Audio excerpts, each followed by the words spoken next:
Mga idol at kabayan, super good news! Senado nagpasa ng isang bill na nagsasaad ng lahat ng artipisyal o armadong artipisyal na isla ng China na itinayo sa loob ng exclusive economic zone ng bansa ay magiging pag-aari ng Pilipinas. All artificial islands constructed within the Philippine EEC shall belong to the Philippine government. I so move, Mr. President. Very good amendment. There being no objection, amendments approved. Thank you, Mr. President.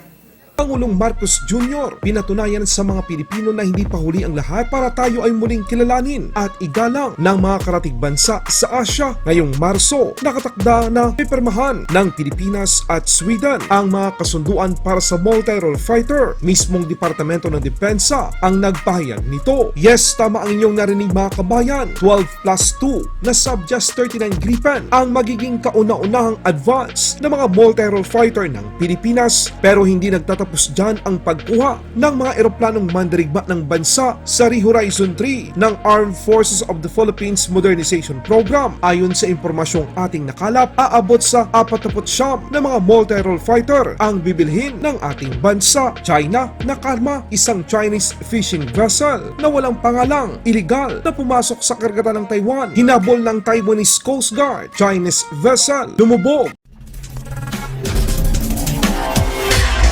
President Bongbong Marcos Jr. muling guguhit sa kasaysayan ng Pilipinas bilang isang pangulo ng bansa na bumili ng isa sa pinakamahalagang kagamitang militar sa pangdepensa at opensa matapos ilabas ng Embahada ng Sweden sa Pilipinas sa social media account kahapon, ika-16 ng Pebrero, taong kasalukuyan, ang patunay na niripaso na ng Pilipinas at Sweden ang Memorandum of Understanding sa pagitan ng dalawang bansa patungkol sa pangmatagalang pakikipagsosyo sa depensa. Sa mismong araw din na iyon, naglabas din ang Departamento ng Depensa ng Pilipinas ng kanilang pahayag sa kanilang social media account na ang Pilipinas at Sweden ay malapit nang matapos ang tinatawag na implementing arrangement tungkol sa pagbili ng Pilipinas ng mga defense material at equipment sa Sweden. Sa mga nagtatanong kung ano ba ang bibili ng Pilipinas sa Sweden at bakit ito mahalaga, bibili ang Pilipinas ng mga makabagong multi-role fighter para mapalakas nito ang mga kakayahan sa depensa, partikular na ang air defense capability ng bansa. Sweden ang isa sa mga bansa sa Europa na nagsusupply ng mga eroplanong mandirigma tulad ng Sub-Just 39 GRIPEN. Ayon sa isang tagapagsalita ng Departamento ng Depensa ng Pilipinas, sinabi dito malapit nang masilihan ng Pilipinas ang isang deal sa Sweden para sa 12 mga multi-role fighter na nagkakahalaga ng 61 billion peso. Si mismong Director Arsenio Andulong ang nagsabi na makailang beses nang nagpulong ang Pilipinas at Sweden para sa isang deal upang makakuha ng mga equipment at material na magpapalakas sa kapabilidad ng Armed Forces of the Philippines. Dagdag pa ni Director Arsenio Andulong, nakatakdang pipirmahan ng Sweden at Pilipinas ang kasunduan ngayong Marso ng taong kasalukuyan. Ito rin ang inihayag ng Departamento ng Depensa ng Pilipinas sa kanilang social media account. Inilahad din niya na ang mga representante ng Departamento ng Depensa, Department of Finance, Department of Foreign Affairs ay nakipagpulong sa Swedish delegation na pinangunahan ni Ambassador Annika Tenborgs. Binibenta ng Sweden ang isang squadron ng Sub-Just 39 GRIPEN sa Pilipinas sa halagang 1.2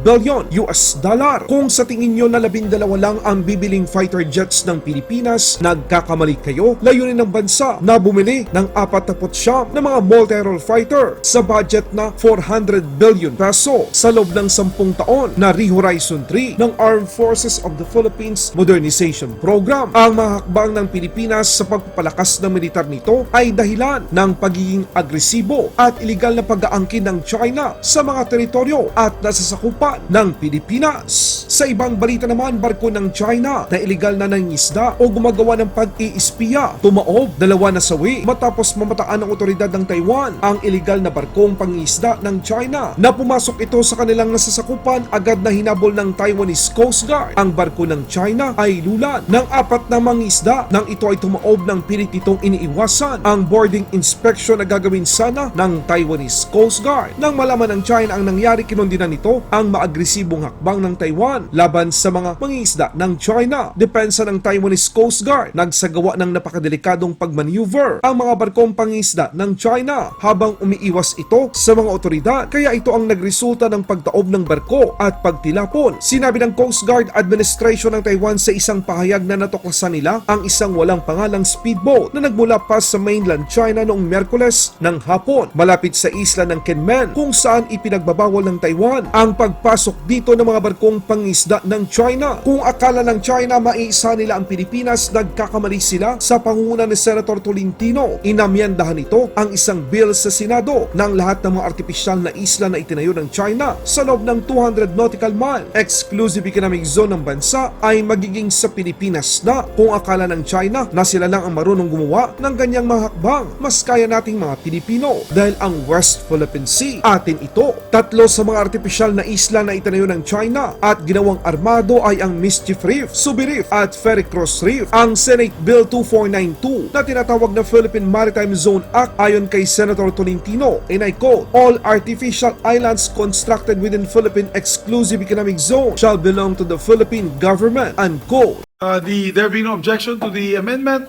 amendment is approved subject to style. Thank you, Mr. President. On Section 8,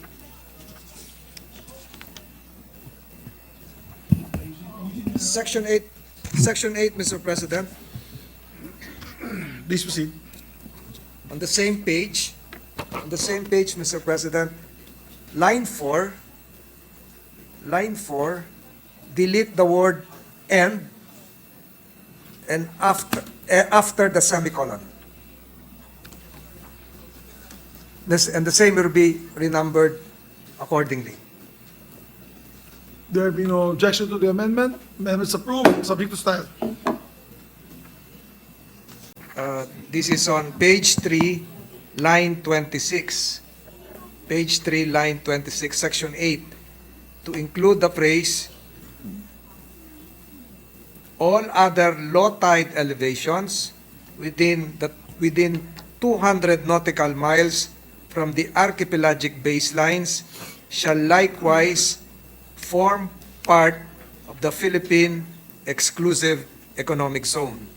Thus, Section 8 would now read as follows. Section 8, Exclusive Economic Zone. The Exclusive Economic Zone of the Philippines refers to the waters beyond and adjacent to its territorial sea and up to the extent of 200 nautical miles from the baselines as established by Presidential Decree 1599, otherwise known as the Philippine Exclusive Economic Zone of 1978, and to the extent consistent with the other provisions of this Act and with the provisions of UNCLOS.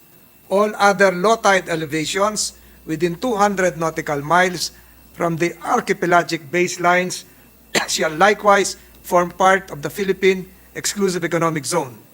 In accordance with the UNCLOS, within the EEZ, the Philippines has: A.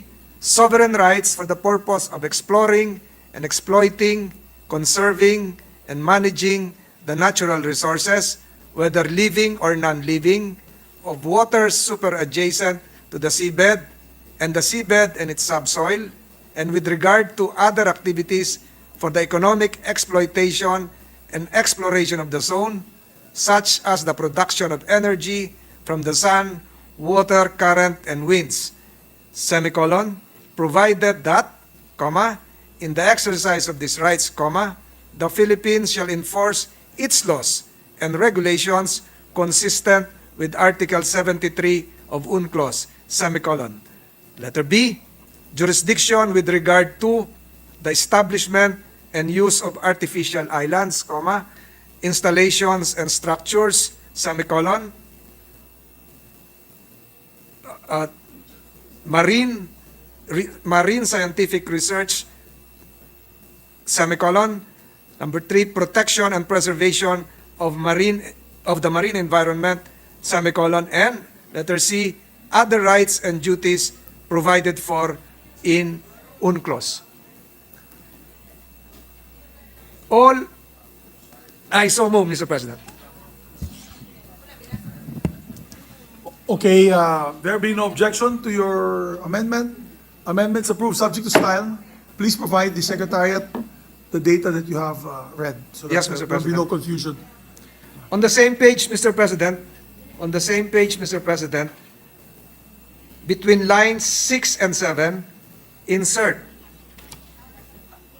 a new paragraph to read as follows. All artificial islands constructed within the Philippine EEC shall belong to the Philippine government. President, I reiterate the latest amendment, which I quote again. All artificial islands constructed within the Philippine EEC shall belong to the Philippine government. I so move, Mr. President. Very good amendment. There being no objection, amendments approved. Thank you, Mr. President. Laban Pinas.